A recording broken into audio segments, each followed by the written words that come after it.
Okay, hello and welcome to my processing with PD screencast for sound synthesis CA. The purpose of this application was to discover what I can do with processing and just make a sound representing it in processing.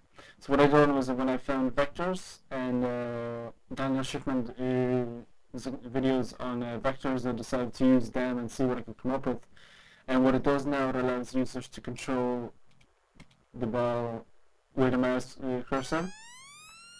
And as you can hear, there's a sound being generated in the background using PD.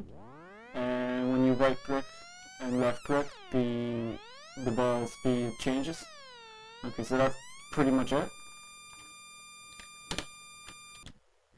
Okay, so the sound generator is a sound in PD, but if I turn this matcher on, it's going to be a sequence of notes right from this table and passed through this additive synthesis table, and it's going to generate a sequence of notes played in processing, played in PD, and the ball's movement changes the way it's split, and it changes the way it plays. It changes the way it plays. So when I started this off, I created a screen in processing. I created a screen 1500 by 1100 and a frame rate of 60. Then I made my p vectors for location, velocity. Location is the position of the ball on the screen. Velocity is the speed of the ball, and acceleration is the direction where the ball is moving in. Now this is a position of the mouse cursor on the screen. So then I gave location a new value. So I gave a width of half of the width and half the height, meaning the center of the screen, and the velocity and acceleration I set them to 0. So later on, I created a background of 245, which is a gray, very light gray color, and I wanted to draw a grid. So the grid I draw by drawing a line while in a while loop. So I repeatedly draw a line from the bottom of the screen to the top of the screen at an offset of 50, every 50. I add 50 to the x every time it goes through, while x is less than the width, so while it's on the screen. I do the same for the height, which is the horizontal lines, and that way I get my grid. The text on the axis I do using the text method from processing. I found it on the processing references, same as the line. So the text method takes in string, the vertical position and the horizontal position, and that way I draw it along the axis. I moved all four of these to kind of display them on beside the lines, and the vertical ones on the just above the line. The axis I drew same way as my grid, but I just drew two lines. One of them was going from half the width and top of the height to half of the width at the bottom of the screen, going from the top center to the bottom center, and same way for my horizontal line. The coordinates in the corner of the screen, I used the same text method. However, I just added the location.x plus location.y to it, so that the location and the location of the ball is displayed in the corner. So height plus 10 and 50. So as you can see here, there's the axis being made from the bottom of this to the top, and the text is displayed here in the center, a little bit below the top of the line, top of the screen, offset by a bit. And yeah, so moving the ball took a bit of thinking. So I'll just explain how I did it. So the cursor has a p vector called mouse. So mouse has a new p vector called mouse, and the vector takes in the mouse x and mouse y, which are methods within, which are variables within processing, which is the current mouse position. So that's a vector being saved currently constantly. The location is the position of the object currently on the screen. When you subtract one vector from another, it's difficult to explain, but in my report I have an image just explaining what happens.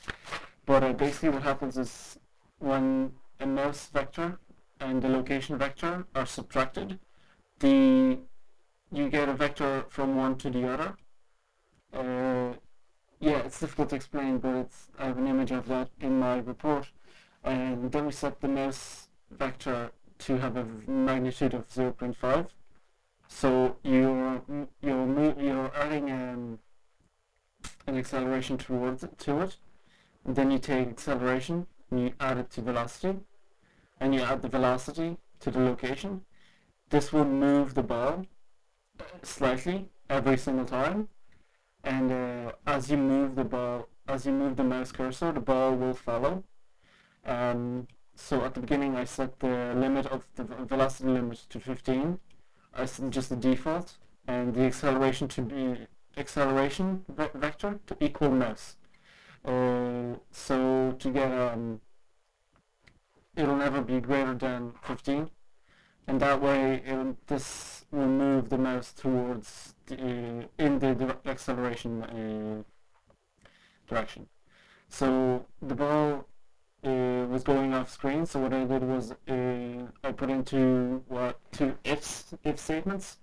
If the position x is greater than the width or less than 0, adding in the factor of plus and minus 24, which is half the radius, which is half the diameter, which is the radius of the ball. Then set the velocity x to velocity x multiplied by minus 1, which will reverse it, and that way if it's a positive velocity, it will set it to a minus that velocity, and if it's a minus velocity, it will set it to plus that velocity, which will give it the effect that the ball is bouncing off. And I did the same for y, and the result was quite good.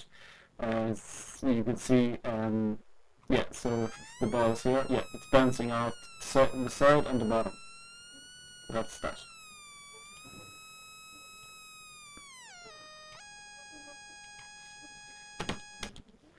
So the next thing I did was the left and right click.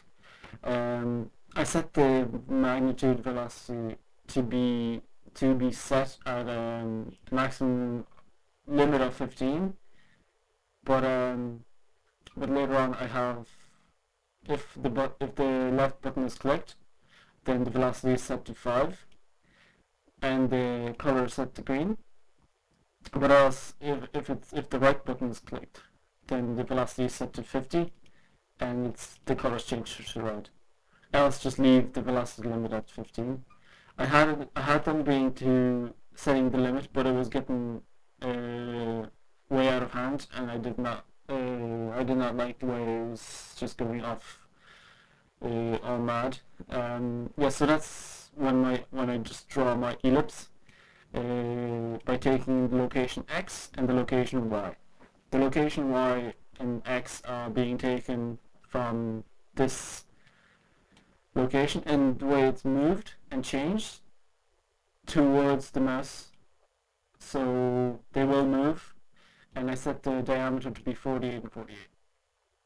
And after that I had to connect the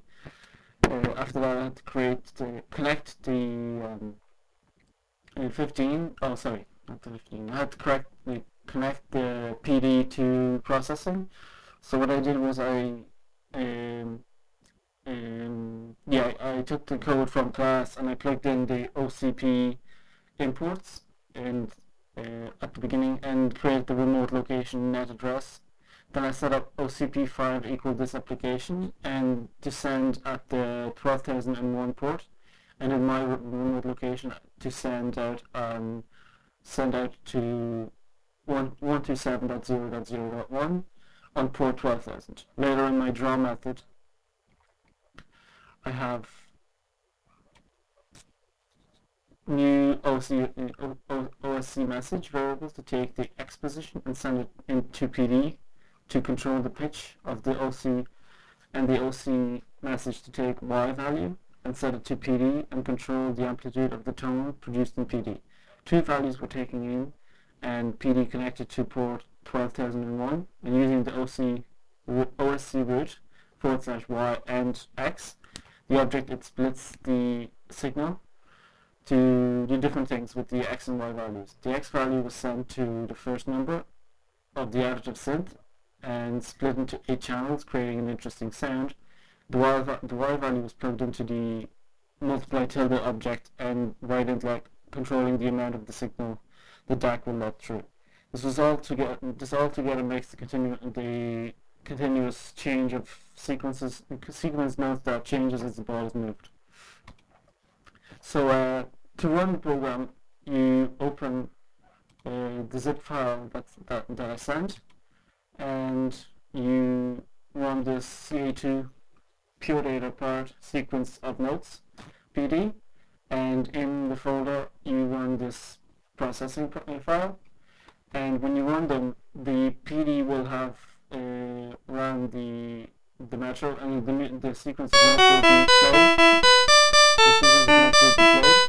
So what you want to do is you can pause this or play it, and when you open your processing, you want to make sure that this is running, and you just run this processing file. Special requirements that are needed to run this. You need to have pure data extended installed on your machine, as well as processing, and you need the library OSCP5 to take advantage of the sending values over the network from PD to processing and vice versa. And how do you play? Well, you just you see my demo for this, but what you do is you just move the mouse back and forth on the screen. You can click left and right to change the velocity of the mouse, and that's pretty much, there's no goal. It's just to play around with the change of tone. Yes.